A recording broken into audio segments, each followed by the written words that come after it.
Le social search, c'est très nouveau et c'est un gros sujet parce que c'est ce qui pourrait faire que Google va se faire avoir par Facebook.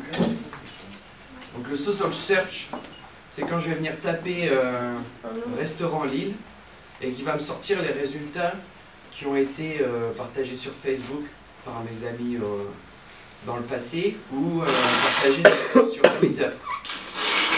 Donc si on doit définir le social search, c'est l'ajout dans l'algorithme de référencement de composantes sociales. Or, Google ne connaît pas vos amis, donc il ne peut pas en déduire qu'est-ce qui a été le plus partagé par vos amis dans le passé. Donc c'est plus ça le social search. Mais il n'y a quasiment rien dessus pour l'instant. Mais il y a un article. Vous avez vu quelques trucs? Oui. Okay. Là, tu viens de dire que Google pouvait se faire rattraper par Facebook par rapport à ça, mais c'est Google qui décide s'il va afficher les résultats quand on va les chercher. Oui, mais le vainqueur, c'est celui qui a la réponse la plus pertinente. Donc, le jour où Facebook dit bah, on va faire Facebook Search, et qu'il va aller sur search.facebook.com par exemple pour aller trouver des résultats, ils sont en grave danger. Je vais vous montrer. Donc, il faut en fait, que Facebook fasse son propre truc à lui. Exactement. Et en fait, je ne sais pas si vous avez remarqué, mais depuis quelques temps, Google essaie de faire ça. Donc, j'essaie de trouver un résultat où en fait, il note juste en dessous votre ami Intel, souvent c'est les gens sur Twitter, donc ça va être genre Frédéric Boucher a partagé ça sur Twitter. Donc en fait, il va valoriser les résultats qui ont été partagés par mon réseau social. Donc c'est ça le social search. Si je vais sur Facebook, donc ma vie privée, et que je tape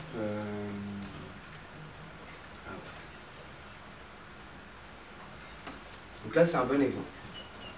En fait, vous n'avez probablement pas remarqué, mais dans ce petit moteur de recherche, c'est déjà un moteur de recherche de page web, donc tout ce qui est à l'extérieur de Facebook. Comment ils font ça? À travers le petit bouton like, où ils savent non seulement l'URL, du coup ils chopent le texte, l'image, et ils savent surtout quels sont vos amis qui ont liké les autres pages web à droite à gauche. Donc moi quand je tape Hawaï, si je tape Hawaï dans Google,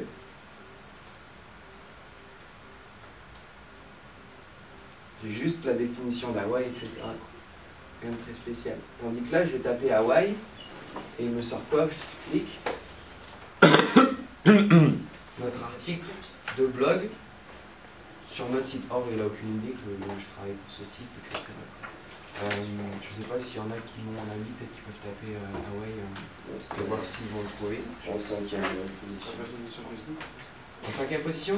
Dans un onglet lien partagé en première position. Tu vois, c'est pas mal. Tu vois, parce que vous visualisez bien l'impact du social search, ce que ça peut avoir dans le futur. Clairement, Google est extrêmement menacé. Ils sont en train de faire énormément d'initiatives pour contrebalancer cette dimension qu'ils n'ont jamais remarquée quelque part. Donc, tu vois, cet article est d'hier.